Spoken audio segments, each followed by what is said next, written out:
Welcome to Hamilton Road. As usual, this video is designed as an aid to exploration. Log off the computer, pull up this video on your phone, and go for a walk. Each time I'm done talking about a building, I'll throw up a map to get you to the next one. Pause the video and take a stroll. Indeed, feel free to wander off script for a while. I'll still be there when you get to the next site, and there's always another side street to explore. The early history of the Hamilton Road area was dominated by oil. Following the discovery of oil in Lambton County in 1857, an industry sprang up to refine, transport, and market the oil.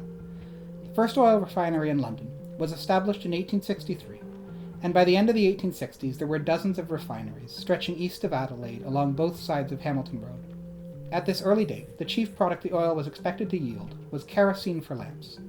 Gasoline, being viewed as an undesirable and excessively volatile waste product, was frequently dumped into the streets and ultimately into the Thames River. The oil refineries, moreover, were frequently small affairs, many of them employing only one or two individuals and producing only a few barrels of kerosene a day. By the 1870s, the area east of Adelaide Street had grown to the point where it was seen to merit incorporation as a municipality, and it became the village of London East in 1875. Over the following decade, the oil industry in London transformed itself, consolidating into a handful of large companies.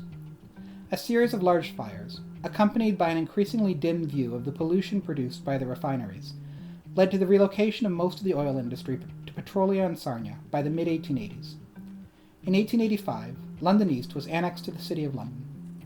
The area remained largely industrial, however, with iron foundries, the railways, and manufacturers of every description dominating the neighbourhood economically. The Hamilton Road area today presents an enjoyable collection of late 19th and early 20th century working-class residences, straddling a commercial avenue with several excellent churches. Our walk today begins on the intersection of Hamilton and Inkerman Streets. This intersection was once the heart of London's refinery district, with several dozen refineries clustering in the surrounding blocks. The 1870s were a period of extensive consolidation, and by 1880 the majority of London's refining capacity had been gathered into the newly created Imperial Oil Company. The consolidation was physical as well as corporate, and the new company consolidated all oil production on a single site to the north of Hamilton Road. A massive fire in 1883 prompted still further consolidation, with Imperial Oil closing its London facilities and operating a single massive refinery in Petrolia. Over the following decades, Imperial Oil gradually divided up its extensive property holdings in the Hamilton Road area, the sites of the various refineries which had been merged into the company. Most of the land was sold off in small parcels for residential development. The site on the southwest corner of Hamilton and Inkerman was donated to All Saints Anglican Church for the erection of a new church in 1890. Today's All Saints was built to plans by William Shepherd in 1906, replacing a short-lived earlier structure on the site. Known as the Working Man's Cathedral, the church is awkwardly arranged on the exterior, but well worth stepping into, if the opportunity presents itself. From All Saints Anglican, walk a block east on Hamilton Road to Little Hill Street, then continue east to the corner of Little Hill and Hyatt.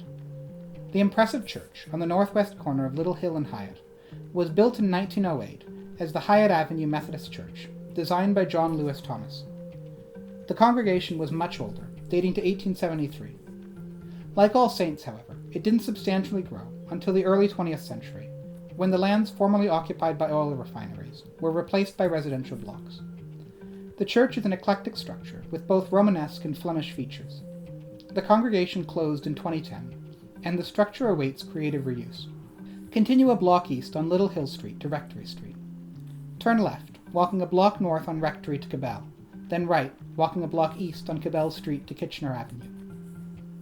The building on the southwest corner of Cabell and Kitchener is the Public Utility Commission's Substation No. 2.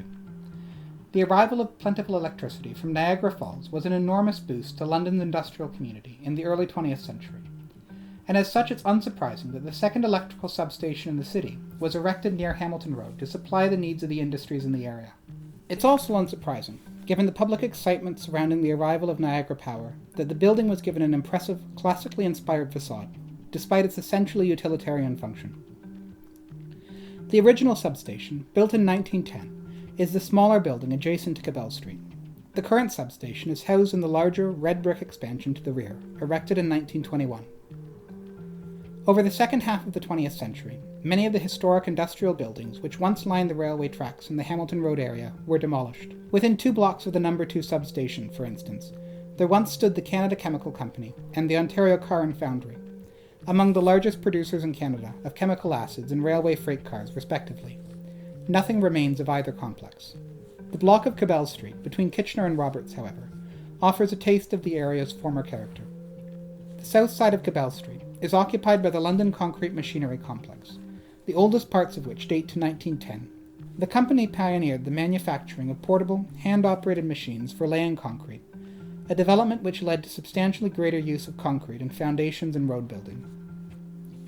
The north side of Cabell Street is occupied by buildings associated with the George White & Sons Company, a manufacturer of tractors and other farm machinery. The principal factory building was located a block further east and was destroyed in a fire in the 1970s, but several outbuildings and the company's offices survived to the present day. From the intersection of Cabell and Roberts, walk a block south on Roberts Avenue, jog half a block east on Lovett Street, then continue south 3 blocks to Hamilton Road on Chesley Avenue. Turn left on Hamilton and walk a block east to the corner of Hamilton and Sackville. The Crouch Library branch was originally established in 1922 as the Southwest Branch, London's 3rd library branch. The Southwest Library was housed in a number of temporary locations before settling into an old house on the current location in 1925.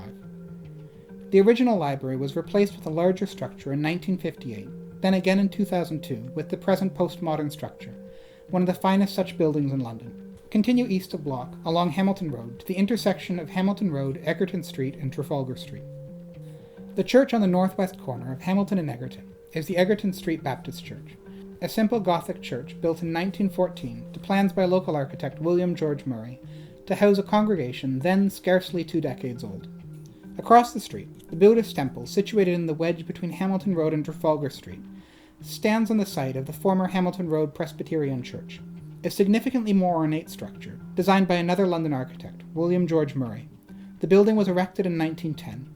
The church closed in 1994. The present temple building was completed in 2015.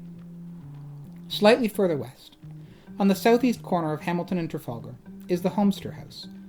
Prior to the development of the area around Dundas Street, Dundas was the eastern approach to the city, in name only, as portions of it ran through a swamp, and for much of the year it was impassable.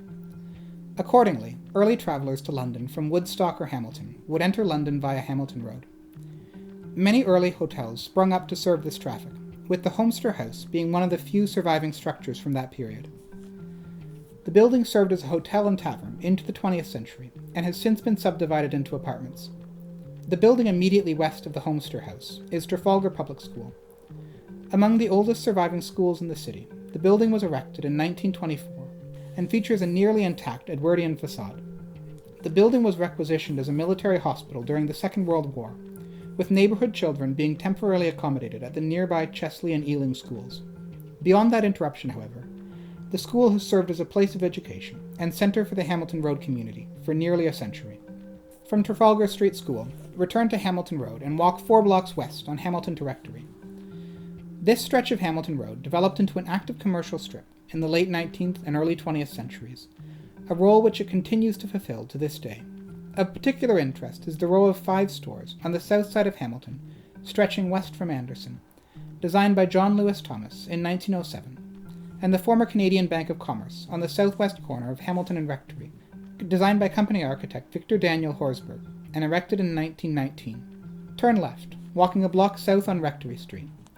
You're looking for 80 Rectory Street. The building at 80 Rectory was erected in 1922 as the new home of London's Spiritualist Church. A Spiritualist association had existed in London as far back as 1882, but the group had always been small and rarely advertised its activities actively. Their first permanent home was in a former barn on this site. As such, the construction of their new building was regarded as a major step forward for the group. We've reached the end of today's walk. From here you can return to the beginning of the walk by walking 2 blocks north on Rectory Street, turning left, and walking 4 blocks west on Hamilton. Alternately, you could spend the afternoon exploring the attractive residential streets emerging off Hamilton Road, both to the east and west of where you're standing.